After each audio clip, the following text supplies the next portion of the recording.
کوردستان لانکەی پێکەوەژیانی ئاشتیانەی سەرجەم پێکهاتەکانەوە ڕۆڵێکی باڵای لە بەرجەستەکردنی ئاشتی لە ناوچەکەدا هەبووە. بێگومان ئەم کۆنفرانسە بۆ هەرێمی کوردستان گرنگ دەبێت. ئەو لایەنانە کیان کە بەشدارن تێیدا و هەروەها ئامانج لە بەڕێوەبردنی ئەم کۆنفرانسانە لە هەرێمی کوردستان و لە هەولێر چییە؟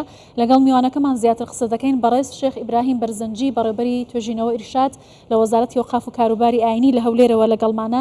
زۆر بەخێر بێ. شێخ ئیبراهیم بەخێر بێ. شەو باش. دیداری بەیانی بەرنامەکەی چییە؟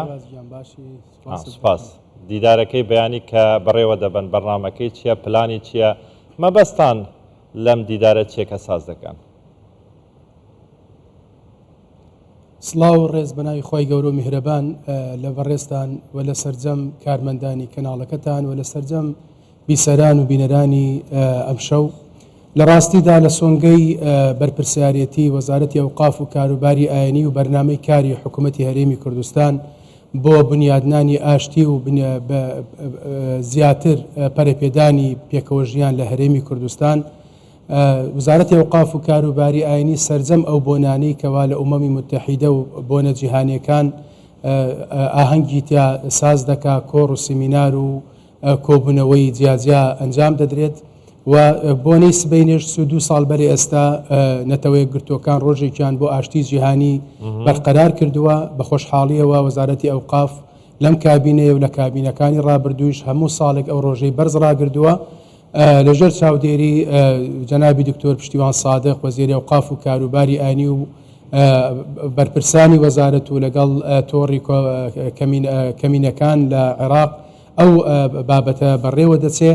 ئامانجی سەرەکیشمان ئەوەیە کە ئاشتی کە کوردستانی عێراق ئێستا بۆتە پێشەنگ لە ڕۆژەڵاتی ناوەڕاستە بۆ پێشکەشکردنی خزمەت، بۆ پێشکەشکردنی پێکەوەژیانێکی نمونەی لە ناوچەکەدا.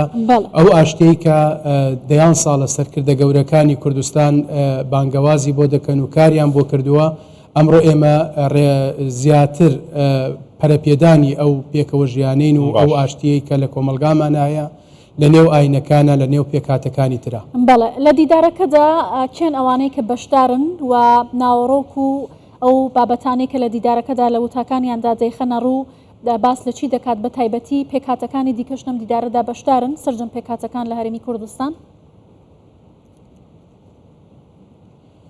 دوای ڕاستپاردنی جەنابی وەزیری ئەوقاف و کاروباری ئاینی کە بە بایەخەوە لە سەرجەم ئەو بۆنانە خۆی دائیمەن سەرپەرشتی ئەو بابەتانە دەکا و لژنەیەکی تایبەتمەندی بۆ ئەو بوارە دەستنیشان کردووە. کارکرا بۆ ئەوەی کە دەستنیشانکردنی ئەو ئاینانی کە پێ یاسای ژمارە 5 2015 کە بە یاسای پاراستنی مافی پێکاتەکان و لە ژێرچاو هەماهەنگی بەڕێوەبەرایەتی پێکەوەژیان لە دیوانی وەزارەت کە بە خۆشحاڵیەوە هیچێکە لەو بەڕێوەبەرایەتیانەی کە ئاشتی بەرقەرار کردووە لە کوردستانە بەبوونی نوێنەری ئاینەکانی تر بەرنمەیەکمان داڕێشتووە کە هەر نوێنەری ئاینێک باسی سکتەرێک لە سکتەرەکانی ئاشتی دەکا و ڕۆڵ تیشک دەخرێتە سەر ڕۆڵی حکوومەت و وەزارەت و پیاوانی ئاینی ڕۆڵە خێتە سەر ئەو کارانی کە وەزارەت کردوێتی و حکوومەت کردوێتی لە بڵاوبوونەوەی ئاشتی و لە کارکردن بۆ بەردەوامبووی ئەو ئاشتی کە لە هەرێمی کوردستانە هەیە. نوێنەری سەرجەم ئاینەکان لە هەرێمی کوردستانە بەشدارن، ڕێکخراوەکانی کۆمەڵگەی مەدەنی بەشدارن، نوێنەری وەزارەتەکان بەشدارن، کەسانی پسپۆر لەو بوارەیە بەشدارن. دیدارێکی گرنگە بۆ کوردستان و لەم کات و ساتەیە کە دەرگای ئاشتی بۆ هەمووان کردوێتەوە. زۆر باشە. شێخ، ناوەندە ئاینەکان بە تێکڕا لە هەرێمی کوردستان تا چەند ڕۆڵیان بینیوە لە بەرقەرارکردنی ئاشتی لە هەرێمی کوردستان؟ سوالێکی زۆر جوانە مامۆستا. لە ڕاستیدا ناوەندە ئاینەکان بە وەزارەتی ئەوقاف وەکو لایەنێکی حکومی لە یەکێتی زانایانی ئاینی ئیسلامی لە ئەو نوێنەری ئاینەکانی ترکە لە وەزارەتی ئەوقاف کار دەکەن لەو دوو بەڕێوەبەرایەتیە گشتەی کە لە دیوانی وەزارەتە هەیە لەو هەموو کەنائیس و مەعابد و مەرجعیەتە ئاینیانی ترکە لە کوردستانە هەن ڕۆڵێکی بەرچاویان بینیوە لە نزیکبوونەوەی پەیڕەوانی ئاینەکان، لە پەرەپێدانی پەیوەندی کۆمەڵایەتی، پەیوەندی ئاینی لە نێو مزگەوت و کەنیسە و مەعبەد و ئەو شوێنانی ترا کە هەن ڕۆڵێکی گرنگیان بینیوە لە بواری خوێندن و پەرەپێدانی خوێندنیەکی جوان و ڕێک و پێک لە ناوەندی خوێندنە ئیسلامی و ئاینەکانی ترە کە بتوانن چۆن یەکتر قوبول بکەن، چۆن پتەوکردنی بنەماکانی پێکەوە ژیان و بنیادنانی ئاشتی لە کۆمەلگایە، چۆن وا لە تاکێکی کورد بکەین ئەگە لەسەر مینبەرە خوتبەیدا پەیامێکی میانڕەوی بڵاو کاتەوە کە لە کەنیسەیە کۆبوونەوەیە کرا پەیامی هەرێمی کوردستان بۆ هەموو ئاینەکان لە ناو یەکا بڵاو بکەنەوە کە قوبولکردنی یەکتر و بنیادنانی ئاشتیە و زیاتر لە پرەنسیپەکانی مافی مرۆڤ و مافی مناڵ و ئافرەت و هەموو ئەو شتە جوانانەی تر نزیکن.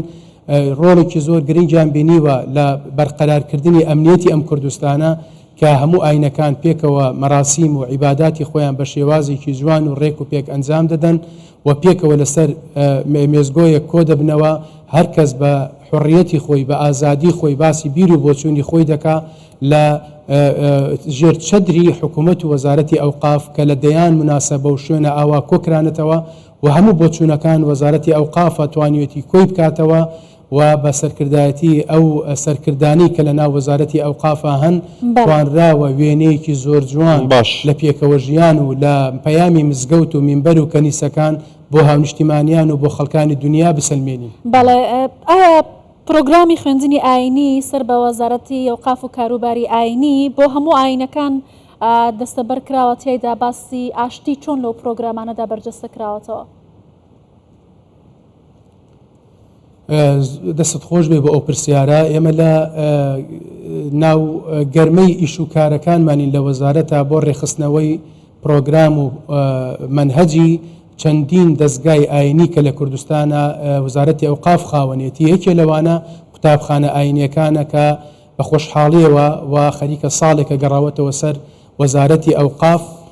ئێستا حالیان لژنەی پسپۆر لە وەزارەت خەریکی دانانی منهەجێکی مۆدێرنە، منهەجەکانی ڕابردوو زۆر باشن، بەڵام ئێمە باشتری دەکەین زیاتر لەگەڵ ڕوئیای وەزارەتی ئەوقافە بگونجێ کەوا بنەماکانی پێکەوە ژیان و ئاشتی تیا بەرقەرار ئەبێ و لە پەیمانگای کوردستان لە پەیمانگای پێشنێژ و تارخوێنان بابەتی فقی تەعایش دەخوێنرێ و لە بنکەکانی قورئانە خەریکی دانانی منهەجێکین نیشتیمان پەروەری، کورتپەروەری، ئاین پەروەری دەبێ ئەو سێ بنەمایە لە ناو هەموو منهەجەکانی خوێندنی وەزارەتی ئەوقاف و کاروباری ئاینیان ڕەنگ بداتەوە، پێشتریانیش لە مینبەرەکانمانەوە توانیومانە بە ڕێخستنی وتاری هەینی ئەو بابەتە ڕەنگ بداتەوە.